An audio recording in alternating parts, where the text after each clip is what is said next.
안녕하세요. 오늘은 하우스 교육에 대해서 이야기해 보려고 합니다. 정확히는 간식을 줄 때만 캔넬을 이용하고 정작 휴식을 하거나 잠을 잘 때는 캔넬을 이용하지 않는 반려견이 왜 캔넬을 사용하지 않는지 그 이유를 살펴보고 또 그에 따라 어떻게 관리를 해주면 되는지에 대해서도 이야기를 해보려고 합니다. 저는 하우스 교육에 대해서 특별히 저만의 노하우를 가지고 있진 않기 때문에 하우스 교육법을 자세하게 다루진 않을 겁니다. 유튜브나 인터넷에 검색해 보시면 충분히 효과적이고 좋은 교육법이 많이 공유되어 있습니다. 다른 훈련사분들의 다른 경험자분들의 교육법을 그대로 따라해 보시면 하우스 교육법 자체는 얼마든지 쉽게 해내실 수 있을 겁니다. 대신에 저는 하우스 교육법을 했음에도 불구하고 교육을 진행했음에도 불구하고 캔넬을 잘 사용하지 않는 우리 반려견들이 어떻게 하면 캔넬을 잘 사용하는지 중점적으로 이야기해 볼 예정이에요. 꽤 많은 보호자님들이 반려견에게 캔넬이 필수 용품이라는 것을 잘 알고 캔넬을 구매하시는데 정작 구매하고 나니 우리 반려견이 캔넬을 잘 사용하지 않아서 캔넬을 창고에 박아두거나 그냥 버려버리거나 지인에게 나눔을 하시는 분들이 되게 많으시더라고요. 반려견 캔넬은 적응 교육만 충분히 잘해준다면 얼마든지 잘 사용하게 만들어줄 수 있습니다. 개는 애초에 자신의 몸을 알맞게 숨길 수 있는 좁은 공간을 좋아하는 습성을 가지고 있습니다. 그 습성에 맞춰서 만들어진 제품이 캔넬이라는 제품이에요.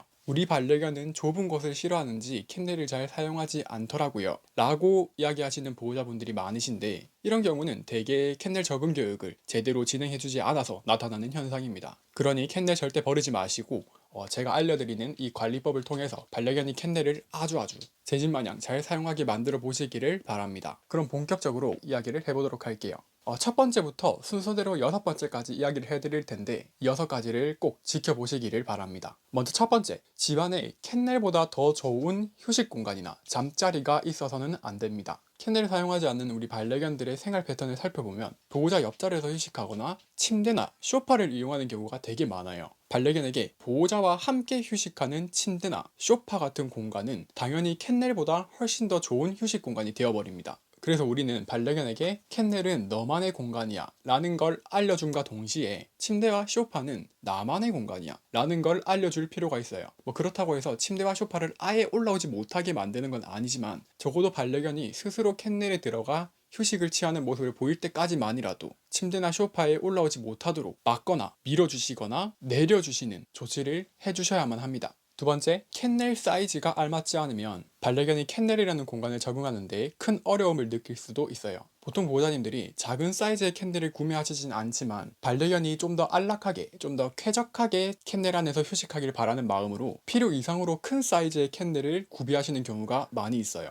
개는 자신의 몸을 딱 알맞게 숨길 수 있는 좁은 공간을 선호한다고 했죠. 캔넬이 필요 이상으로 커져버리면 그곳에서 안정감을 느끼는 것을 좀 어려워할 수 있어요. 그래서 캔넬 사이즈를 정할 때는 캔넬 높이가 우리 반려견이 목을 조금 숙여서 들어갈 수 있을 정도의 높이, 캔넬의 폭은 반려견이 안에 들어가서 휴식할 때 다리를 편하게 펴는 것이 가능할 정도의 폭, 캔넬의 길이는 반려견이 휴식하려고 엎드렸을 때 머리를 바닥에 대고 엎드려도 알맞은 정도의 길이면 됩니다. 이 캔넬의 높이와 폭과 길이가 알맞아야 우리 반려견들이 캔넬을 적응하는 데 어려움을 느끼지 않습니다. 다음으로 세 번째, 캔넬은 머무르는 공간이기 때문에 머무르는 시간을 만들어줄 필요가 있어요. 머무르는 경험을 만들어줄 필요가 있다는 거죠. 저는 캔넬을 적응시킬 때 꼭 끼니를 매 끼니를 캔넬 안에서 급여하라고 이야기를 해요. 반려견이 먼저 캔넬로 들어가게끔 유도해주고 그 다음 밥그릇을 넣어주고 문을 닫아주는 거죠. 당연히 밥을 다 먹으면 바로 문을 열어줘서 밥그릇을 빼주고 반려견이 나오도록 해주시면 됩니다. 이렇게 끼니뿐만 아니라 먹는 데에 1분에서 3분 정도 소요되는 간식을 캔넬 안에서 먹도록 급여해 주시는 것도 아주 좋아요. 이렇게 캔넬 안에서 긍정적으로 머무르는 경험을 만들어주게 되면 당연히 우리 반려견에게는 캔넬 안이 아주 즐거운 기억으로 가득한 그런 공간이 되어버리겠죠. 다음으로 네 번째, 반려견에게 캔넬은 안전지대여야 해요. 캔넬에서 휴식하는 반려견을 절대 방해해서는 안 됩니다. 꼭 이런 보호자분들 계세요. 캔넬 안에서 반려견이 들어가서 휴식하는데 캔넬을 흔들거나 옆에서 반려견을 부르거나 반려견에게 말을 걸거나 심지어 손을 넣어서 반려견을 만지거나 반려견을 꺼내려는 그런 모습을 보이는 보호자분들이 계신데 절대 해서는 안 되는 행동이에요. 우리가 우리 휴식 시간을 방해받고 싶지 않은 것처럼 반려견도 캔넬 안에서 휴식할 때 그 시간을 존중받기를 원할 거예요. 만약에 계속해서 캔넬 안에서 휴식하는 우리 반려견을 방해하게 된다면 우리 보호자는 나를 존중해주지 않는구나 라고 생각할 수도 있고 캔넬 안이 생각보다 긍정적인 곳은 아니구나 라고 생각하게 될 수도 있어요. 그렇게 되지 않도록 캔넬 안에서 휴식하는 우리 반려견을 꼭 배려해주시는 마음을 가져주셔야 됩니다. 만약에 캔넬 안에 반려견을 꺼내야 하는 일이 생겼다면 반려견이 좋아하는 장난감이나 간식을 통해서 반려견이 스스로 캔넬을 벗어나도록 유도해 주시는 것이 현명하겠죠. 다섯 번째, 캔넬의 위치도 아주 중요합니다. 캔넬을 아무데나 둬서는 안 돼요. 캔넬 위치를 선정할 때는 세 가지의 조건을 갖춰야 되는데, 첫 번째, TV처럼 소음을 유발하는 가전제품 옆에 두는 것은 좋지 않습니다. 두 번째, 보호자가 또는 가족들이 휴식하는 것을 한눈에 들여다볼 수 있는 위치가 좋아요. 원룸 같은 경우에는 보호자가 휴식하는 곳, 보호자가 자는 곳 바로 옆에 캔넬을 두는 것도 괜찮지만, 이외의 경우에는 거실 한켠에 캔넬을 둬서 우리 가족들이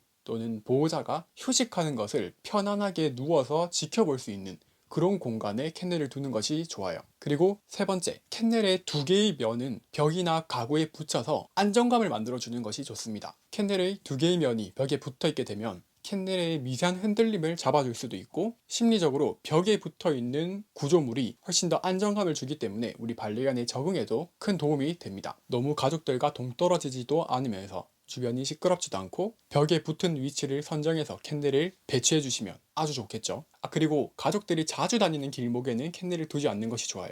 반려견이 휴식할 때 지나다니게 되면 그것도 방해가 될 수 있기 때문에 길목은 피해 주시는 것이 좋습니다. 마지막 여섯 번째, 너무 덥거나 너무 추워서 캔넬을 사용하지 않는 것일 수도 있어요. 계절에 따라서, 그리고 반려견이 선호하는 온도에 따라서 어떻게 관리해 주는지가 나뉘는데, 주로 추울 때는 당연히 따뜻한 것을 좋아하기 때문에 캔넬 내부 온도를 따뜻하도록 유지해 주는 것이 좋겠죠. 푹신한 방석을 깔아준다든지 담요를 깔아준다든지, 반대로 날씨가 더울 때는 캔넬 내부 온도가 낮아지도록 쿨매트나 대리석, 아이스팩을 깔아줘서 그곳이 아주 시원한 공간이 되도록 만들어주시면 더 좋겠죠. 실제로 우리 반려견들이 여름에 신발장에서 그렇게 휴식을 많이 취해요. 왜냐면 신발장이 주로 시원한 성질을 가지고 있는 타일로 바닥에 깔려 있다 보니까 우리 반려견들이 시원한 곳을 찾아서 그곳에서 휴식을 하고 있는 거죠. 캔넬을 시원하게 또는 따뜻하게 만들어주게 되면 아마 반려견이 하루 종일 거기서만 휴식하는 모습을 볼 수 있을 겁니다. 실제로 온도 때문에 캔넬을 이용하지 않는 반려견이 되게 많으니까 꼭 온도도 신경 써주시기를 바랍니다. 이렇게 오늘은 하우스 교육을 했음에도 불구하고 캔넬을 잘 사용하지 않는 반려견이 왜 사용하지 않는지, 그리고 그에 따른 관리법에 대해서 살펴봤습니다. 이렇게 6가지를 잘 신경 써주시기만 하면 어느새 반려견이 스스로 캔넬이 들어가서 휴식하는 모습을 보여줄 거예요. 이번 영상은 여기까지고, 이번 영상에서 처음으로 얼굴을 좀 드러내고 촬영을 해보고 있는데 아직은 많이 어색하네요. 그래도 제가 공유해드리는 정보들의 신뢰감을 주기 위해서 이렇게 수차례의 시도 끝에 얼굴을 드러내보게 됐습니다. 앞으로도 많은 보호자님들께 조금 더 현실적인 도움이 되도록 최대한 많은 변수들을 고려해서 정말 따라만 하면 문제가 개선되고 교육이 되는 그런 교육법들을 알려드리기 위해서 노력해 보겠습니다. 이렇게 이번 영상은 여기까지입니다. 다음에 더 좋은 영상으로 돌아오겠습니다.